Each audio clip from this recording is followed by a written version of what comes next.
Hello, and welcome to my channel, Reading Little Blue Books, out loud. This is a little blue book.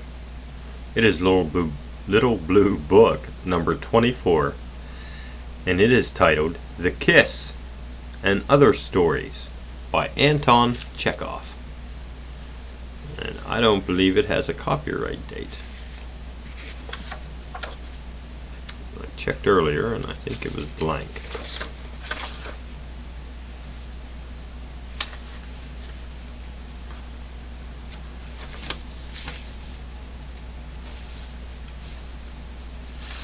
Yep, it's blank. Alrighty. Table of contents. The Kiss, a work of art. The Scandalmonger, a trifling occurrence. After the theater, the naughty boy, and old age. And we start off with the Kiss. On the evening of the 20th of May, at 8 o'clock, all 6 batteries of the N Artillery Brigade, on their way to camp, arrived at the village of Machesky with the intention of spending the night. The confusion was at its worst. Some officers fussed about the guns, others in the church square arranged with the quartermaster, when from behind the church rode a civilian upon a most remarkable mount. The small, short-tailed bay was well-shaped neck, progressed with a wobbly motion, all the time making dance-like movements with its legs, as if someone were switching its hooves. When he had drawn rein level with the officers, the rider doffed his cap and said ceremoniously, "His Excellency General von Rabbik, whose house is close by, requests the honor of the officers' company at tea." The horse shook its head, danced, and wobbled to the rear. Its rider again took off his cap, and turned his strange steed, disappeared behind the church. "The devil take it!" was the general's exclamation as the officers dispersed to their quarters. "We can hardly keep our eyes open. Yet along comes this von Rabbik with his tea. I know that tea." The officers of the 6 batteries had lively memories of a past invitation. During recent maneuvers they had been asked, together with their Cossack comrades, to tea at the house of a local country gentleman, an officer in retirement, by title a count. And this hearty, hospitable count overwhelmed them with attentions, fed them to satisfy, poured vodka down their throats, and made them stay the night. All this, of course, they enjoyed. The trouble was that the old soldier entertained his guests too well. He kept them up till daybreak, while he poured forth tales of past adventures. He dragged them from room to point out valuable paintings, old engravings, and rare arms. He read them holograph letters from celebrated men, and the weary officers, bored to death, listened, gaped, yearned for their beds, and yawned cautiously in their sleeves, until at last, when their host released them, it was too late for sleep. Was von Rabbik another old count? It might easily be, but there was no neglecting his invitation. The officers washed and dressed, and set out for von Rabbik's house. At the church square they learnt that they must descend the hill to the river, and follow the bank till they reached the general's gardens, where they would find a path direct to the house. Or, if they chose to go uphill, they would reach the general's barns half a verst from Machesky. It was this route they chose. But who is this von Rabbik?"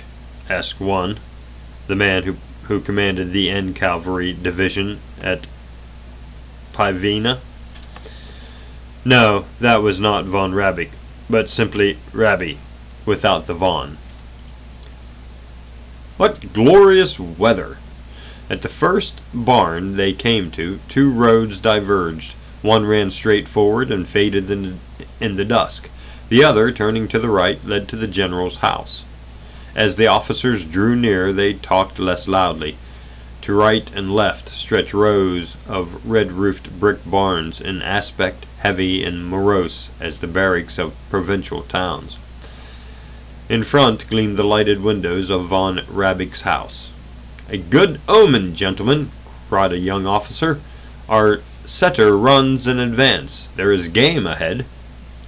On the face of Lieutenant Lobayuko, the tall, stout officer referred to, there was not one trace of hair. Though he was 25 years old, he was famed among comrades for the instinct which told him of the presence of women in the neighborhood. On hearing his comrade's remark, he turned his head and said, "Yes, there are women there. My instinct tells me." A handsome, well-preserved man of 60 in mufti came to the hall door to greet his guests. It was von Rabbik. As he pressed their hands, he explained that though he was delighted to see them, he must beg pardon for not asking them to spend the night, as guests had already had his two sisters, their children, his brother, and several neighbors. In fact, he had not one spare room, and though he shook their hands and apologized and smiled, it was plain that he was not half as glad to see them as was last year's count, and that he had invited them merely because good manners demanded it. The officers, climbing their soft-carpeted steps and listening to their host, understood this perfectly well, and realized that they carried into the house as an atmosphere of intrusion and alarm. Would any man, they asked themselves, who had gathered his two sisters and their children, his brother and his neighbors, to celebrate, no doubt, some family festival, find pleasure in the invasion of 19 officers whom he had never seen before? A tall, elderly lady, with good figure and a long face with black eyebrows, who resembled closely the ex-Empress Eugenie, greeted them at the drawing-room door. Smiling courteously and with dignity, she affirmed that she was delighted to see the officers, and only regretted that she could not ask them to stay the night.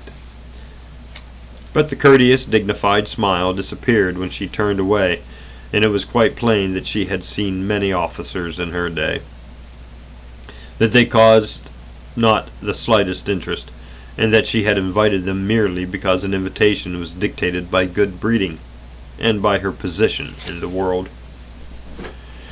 In a big dining room, seated at a big table, sat 10 men and women, drinking tea.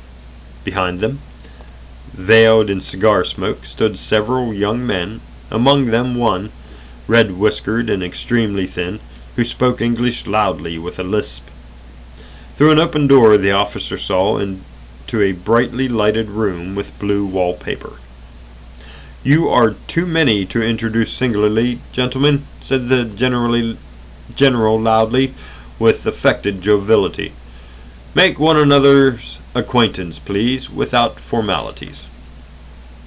The visitors, some with serious, even serene faces, some smiling constrainedly, all with a feeling of awkwardness, bowed and took their seats at the table. Most awkward of all felt Staff Captain Ryabovich, a short, round-shouldered, spectacled officer, whiskered like a lynx, while his brother officers looked serious or smiled constrainedly.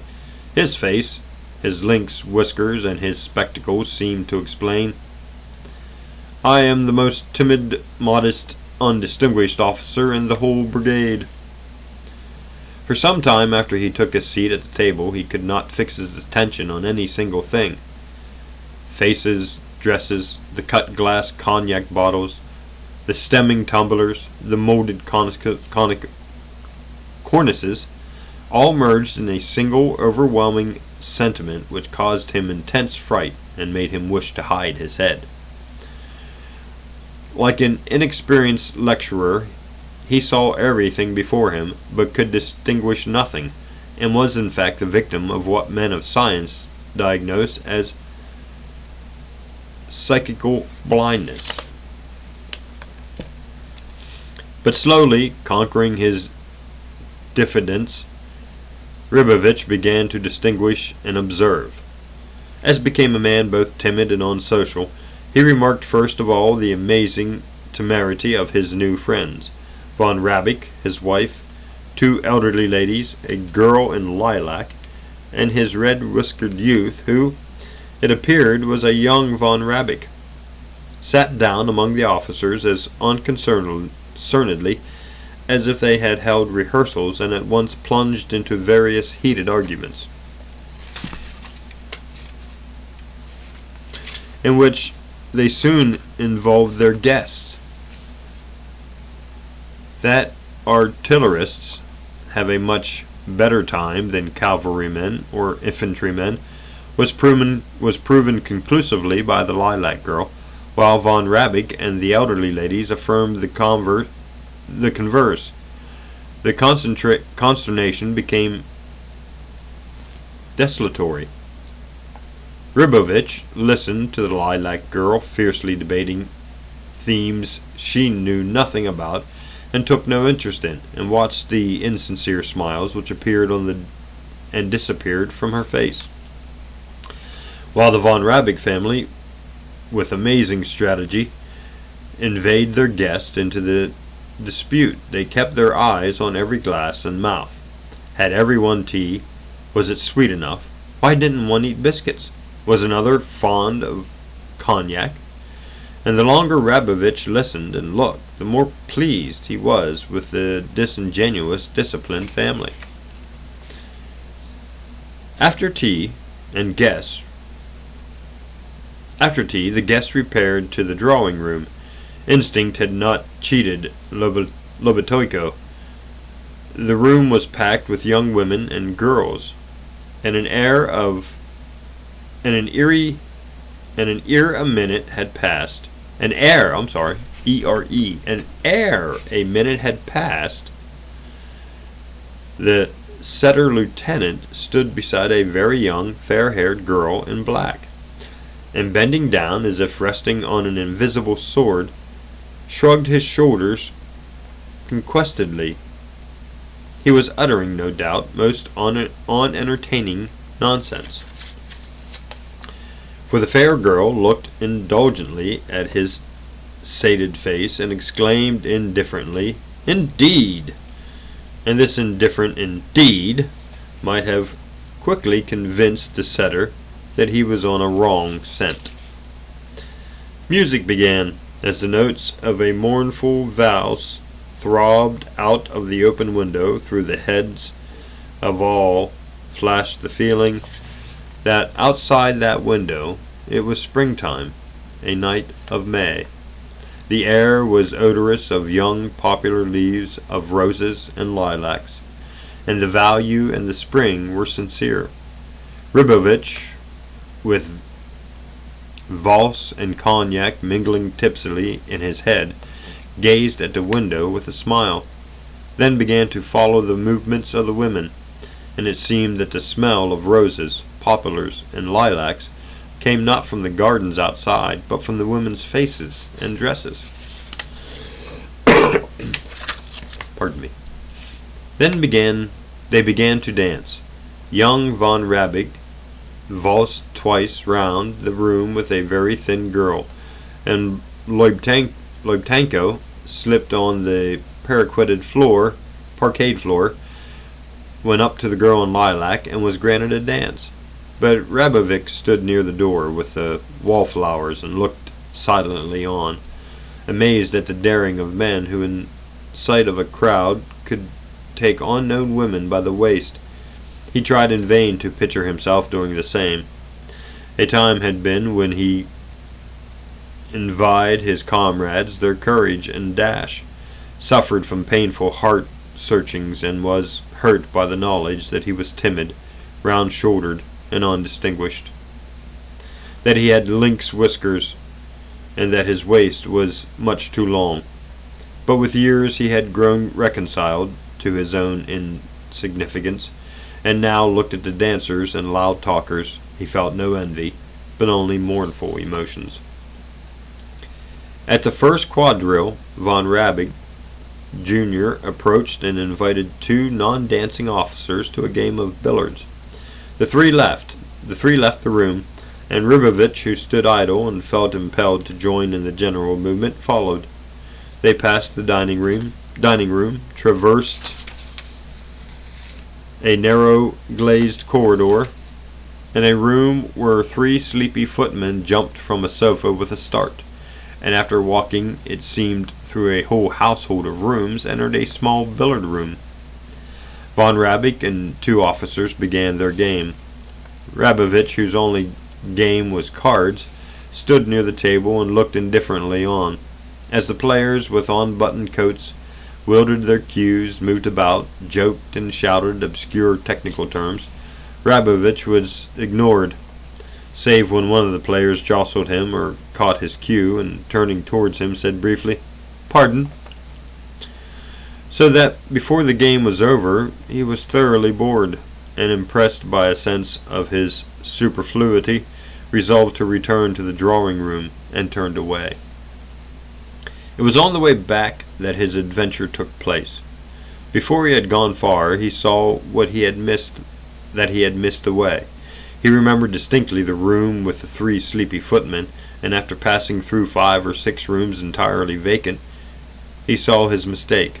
Retracing his steps, he turned to the left, and found himself in an almost dark room which he had not seen before.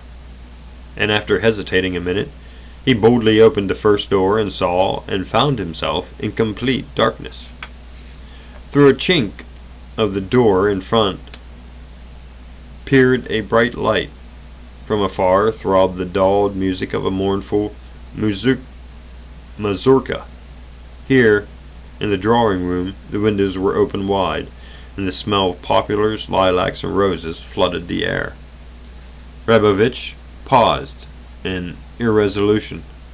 For a moment all was still. Then came the sound of hasty footsteps. Then, without any warning of what was to come, a dress rustled. A woman's breathless voice whispered, "At last!" And two soft, scented, unmistakably womanly arms met round his neck. A warm cheek impinged on his, and he received a sounding kiss. But hardly had the kiss echoed through the silence when the unknown shrieked loudly and fled away. As it seemed to Ryabovich, in disgust.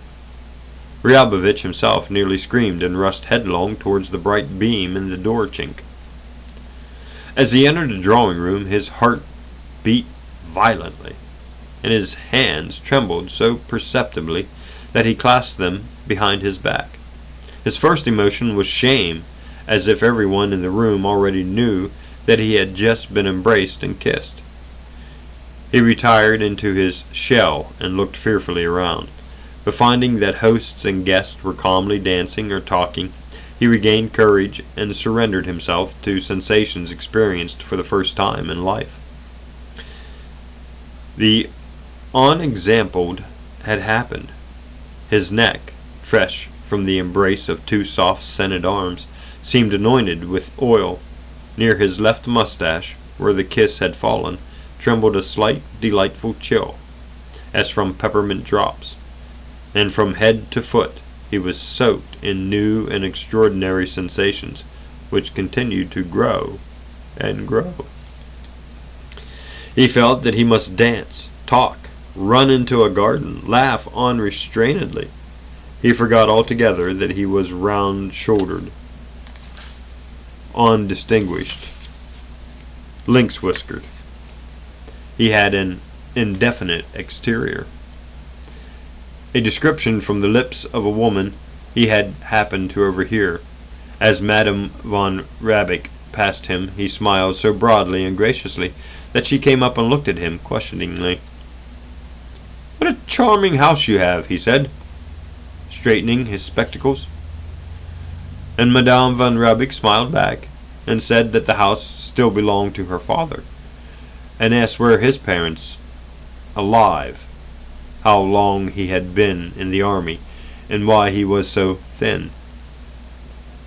After hearing his answers, she departed. But though the conversation was over, he continued to smile benevolently, and thinking what charming people were his new acquaintances.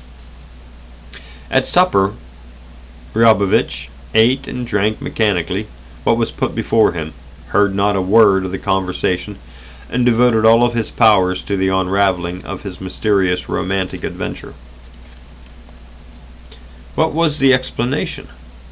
It was plain that one of the girls, he reasoned, had arranged a meeting in the dark room, and after waiting some time in vain, had in her nervous tension mistaken Ryabovich for her hero. The mistake was likely enough, for on entering the dark room, Ryabovich had stopped irresolutely, as if he too were waiting for someone. So far the mystery was explained.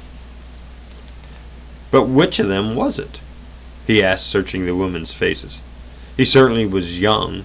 She certainly was young, for old women do not indulge in such romances. Secondly, she was not a servant. That was proved unmistakably by the rustle of her dress, the scent, the voice. When at first he looked at the girl in lilac, she pleased him. She had pretty shoulders and arms, a clever face, a charming voice. Ryabovich piously prayed that it was she. But, smiling insincerely, she winked.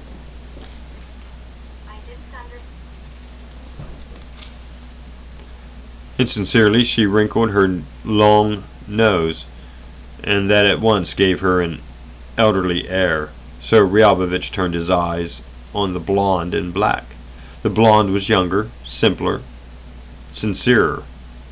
She had charming kiss curls and drank from her tumbler with inexpressible grace.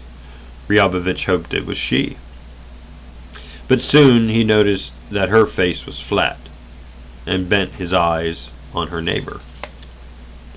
It is a hopeless puzzle, he reflected. If you take the arms and shoulders of the lilac girl, add the blonde's curls and the eyes of the girl on Lobiotko's left, then... He composed a portrait of all these charms and had a clear vision of the girl who had kissed him, but she was nowhere to be seen.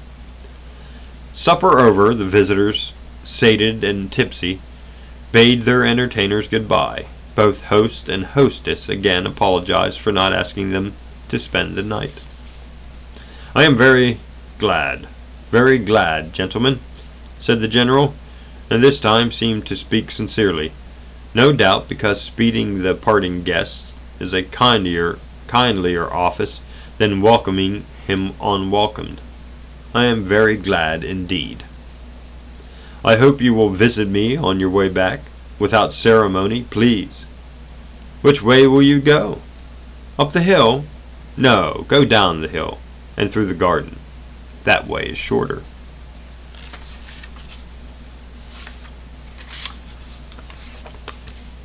The officers took his advice.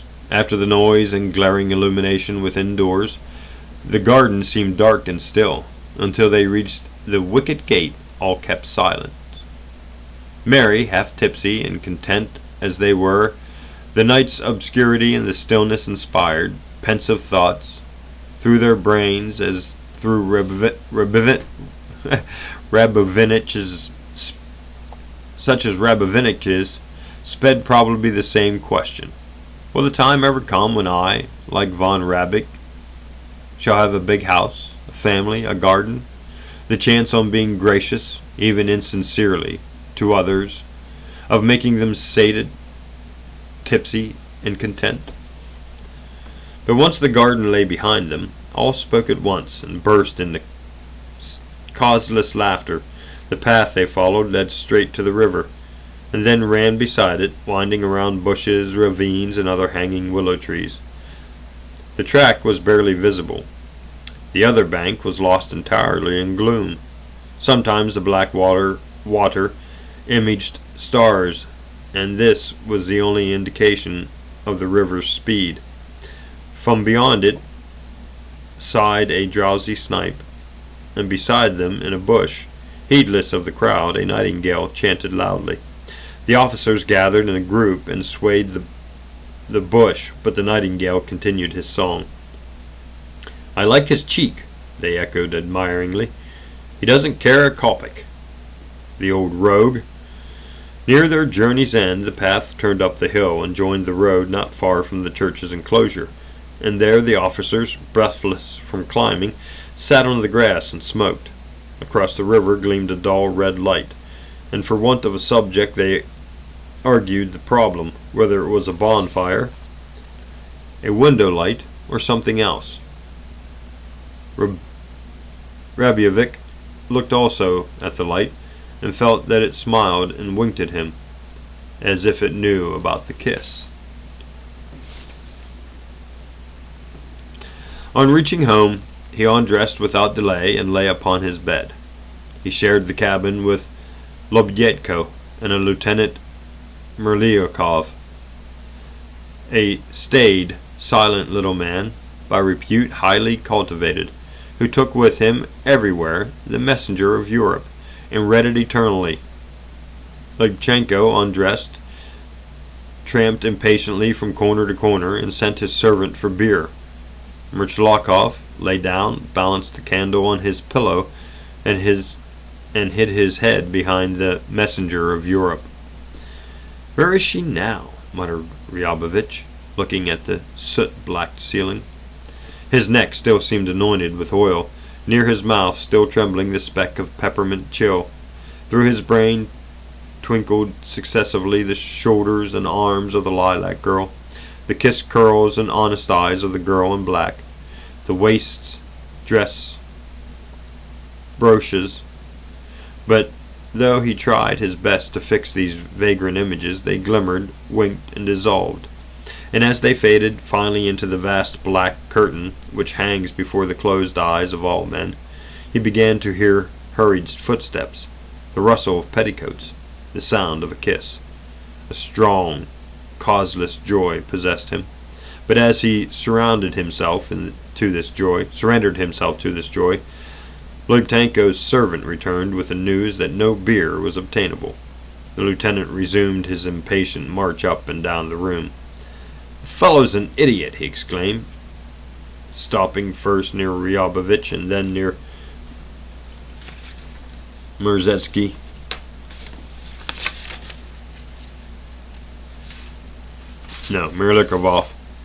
"Only the worst numbskull and blockhead can't get beer. Cannonale." And I think we'll stop there for the end of part 1 of Little Blue Book number 24, The Kiss and Other Stories.